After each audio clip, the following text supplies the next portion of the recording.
ሁሉም የህብረተሰብ ክፍል በያለበት ሰላሙን የሚፈልግ ከሆነ ልማቱን ማረጋገጥ ድህነትን መሻገር የሚፈልግ ከሆነ ከአካባቢው የተፈጥሮ ሀብት ጋር ተስማምቶ መኖር መቻል አለበት። ቀደም ባሳለፍነው ጊዜያት በያለንበት የህብረተሰብ ክፍሎች ከተፈጥሮ ጋር ባለን ተቃርኖ መስተጋብር የደንና የተፈጥሮ ሀብቶች በመመናመን በርካታ ህዝቦቻችን ለድህነት ሲጋለጡ ቆይተዋል። ለዚህም በሀገር አቀፍ ደረጃ በየዓመቱ በቢሊዮን ደረጃ የሚቆጠር የአረንጓዴ ልማት አሻራ በብልጽግና ፓርቲያችን ኢኒሼቲቭ በመሆን ሀገራችን በየዓመቱ በከፍተኛ ቁጥር የደን ከቨሬጅ መጠናችን በእጅጉ እየሰፋ የመጣበት ሁኔታ ነው ያለ። እንደዚሁ ምርትና ምርታማነትንም ጭምር በመጨመር በጣም ብዙ ለውጦች እያመጣን ያለንበት ሁኔታ ነው ያለው። በሀገራችንም የገጽታ ግንባታ በአረንጓዴ ልማት አሻራ አረበኝነትን ያረጋገጠ ከአፍሪካ ብቸኛው ሀገር ወደ መሆንም ተሸጋግረናል። እንደ ዞናችንም ከነበርንበት የምርታማነት ከ28 ኩንታል ወደ 36 ኩንታል አሳድገናል። በዚህ ዓመትም የምናደርገው የችግኝ ተከላ መርሃ ግብር ለእያንዳንዱ አርሶ አደር ኪስ የሚገባ ምርት ለማምረት የሚረዳ ይሄንን የናንተን የመርሃ ግብር የናንተን የአረንጓዴ ልማት አሻራ የናንተን ተሳትፎና አብሮነት በተግባር ማረጋገጥ መነሻ አድርገን እንደ ዞናችን ከ36 በ1 ሄክታር መሬት የምናመርተው የሰብል መጠን ወደ 40 ኩንታል አሳድገናል። ሌሎች የምርትና የግብዓት የቴክኖሎጂ አጠቃቀሞቻችን በተሟላ መንገድ ከፍ በማድረግ አጠቃቀማችን በማሻሻል ድህነትን ማጥፋት የምንችልበት መንገድ ዋናው የአረንጓዴ ልማት አሻራ ነው። ስለዚህ እንደ ዞናችን ከ211 ሚሊዮን በላይ ችግኞች ለመትከል ግብ ጥለን ከዚህ ውስጥ ደግሞ ከ15 ሚሊዮን በላይ የአንጋፋው የታታሪው የፋርጣ ወረዳ ከበር የሚያደርገው በጣም በብዙ ቁጥር የሚቆጠር ችግኞችና አትክልትና ፍራፍሬዎችን የምንተክሉበት ዓመት ነው። ለዚህም ዛሬ በመርሃ ግብሩ ላይ እንዳየነው በቂ ዝግጅት አድርጋችሁ ችግኞቻችሁን አፈልታችሁ ጉድጓዶቻችሁን አዘጋጅታችሁ እኛም ከእናንተ ጋር እንደ ዞን ይህን ዕለት እንድናሳልፍ ትልቅ ቁርጠኝነት ትልቅ ኃላፊነት ወስዳችሁ በዚህ ደረጃ አድርሳችሁናልና ለእናንተም ክብር ሞቅ ያለ ምስጋና ይገባችኋል።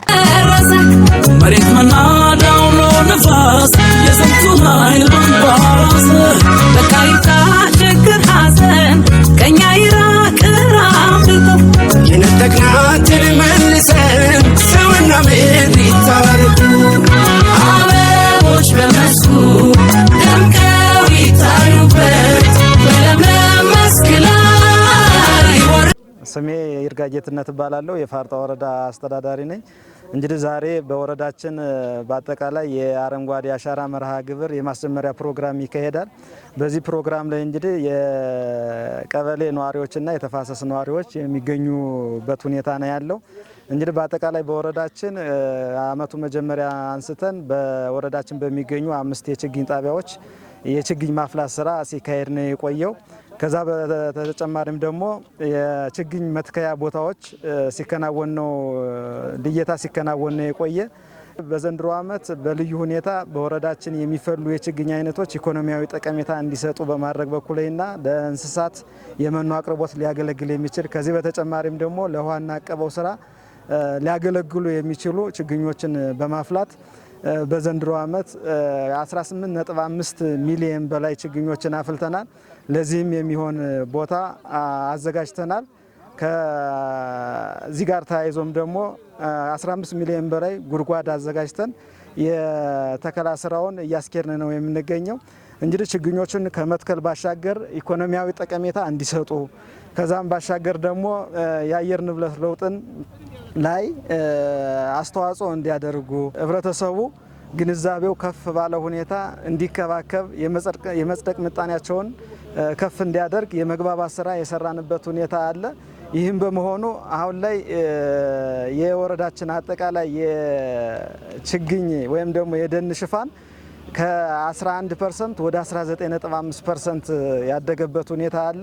የህብረተሰቡ አጠቃላይ ተሳትፎ፣ ግንዛቤ፣ ንቃተ ህሊና እንደ መንግስትም እንደ ፓርቲም ኢኒሼቲቭን በተገቢው መንገድ ወስዶ ከመስራት አኳያ ቃላችንን በተግባር እያረጋገጥን ያለንበትን ሁኔታ እየተገበርን ያለ ነው። ላይ በሳርና ቀበሌ በጓል የተፋሰስ ነው የማስጀመሪያ መርሃ ግብሩን የምናከናውነው።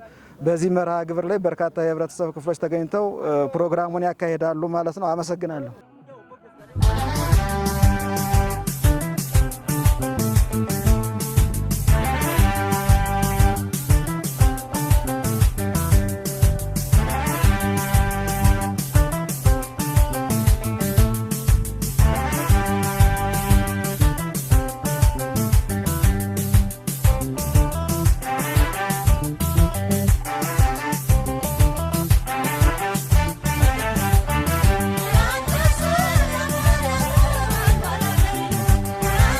እንግዲህ እንደ በዛሬው ቀን በወረዳችን በሰፊ የቅድመ ዝግጅት ስናካሄድ ቆይተናል። ዛሬ ደግሞ የአረንጓዴ አሻራ የማስጀመሪያ ፕሮግራም ነው እያካሄድን ያለ ነው። እንደ ወረዳ እስካሁን ቀድመን የሚፈሉ ችግኞችን በወረዳችን በ5 የመንግስት ችግኝ ጣቢያዎችና በግል በአርሶ አደሩ ደግሞ በጣም ብዙ ችግኝ ጣቢያዎችን አቋቁመን ችግኝ ስናፈላ ቆይተናል። በአጠቃላይ እንደ ወረዳችን 18.6 ሚሊዮን ችግኝ የደን ችግኝ የቆላና የደጋ ፍራፍሬ ችግኞችን ኢኮኖሚካሊ ጠቀሜታ ያላቸውን ለአርሶ አደሩ እንዲሁም ደግሞ የመኖ ችግኞችን ስናፈላ ቆይተናል።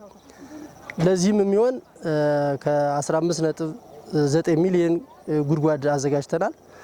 ከይሄ ጉድጓድም ሲዘጋጅ 1966 ሄክታር መሬት ላይ ነው ተከላ የምናካሄደው። እንግዲህ በዛሬው ቀን ይፋ ተደርጎ የአረንጓዴ አሻራ ፕሮግራም የተጀመረበት ሁኔታ ነው ያለ። በተለይ ከአረንጓዴ አሻራ ጋር ተያይዞ በወረዳችን የዛሬው ለ8ኛ ጊዜ እየተካሄደ ያለ ነው የንቅናቄ ተከላ ነው። እስካሁንም የደን ሽፋናችን እንደ ወረዳ 19.5% የደረስንበት ሁኔታ ነው ያለ። አመሰግናለሁ። ላይ ችግኝ መትከል ብቻ ሳይሆን መንከባከብ ያስፈልጋል። በተለይ ከዚህ ቀደም የተከሉ ችግኞችን የመጽደቅ መመዘኛ እንሰራላቸዋለን። አሁንም የምንተክላቸውን ችግኞች አርሶ አደሩ በተለይ ባለሙያው ሙያዊ ድጋፍ እያደረገ ተከላው በስርዓት እንዲተከል ይደረጋል። ከተተከለ በኋላ ደግሞ እነዚህን ችግኞች እንዲጸድቁና ዘላቂ እንዲሆኑ የጥበቃ ስራ፣ የእንክብካቤ ስራ መደረግ አለበት። የኩትኳቶ የአረም ስራ ደግሞ ከነሐሴ መጨረሻ ጀምሮ ይቀጥላል ማለት ነው።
Arabara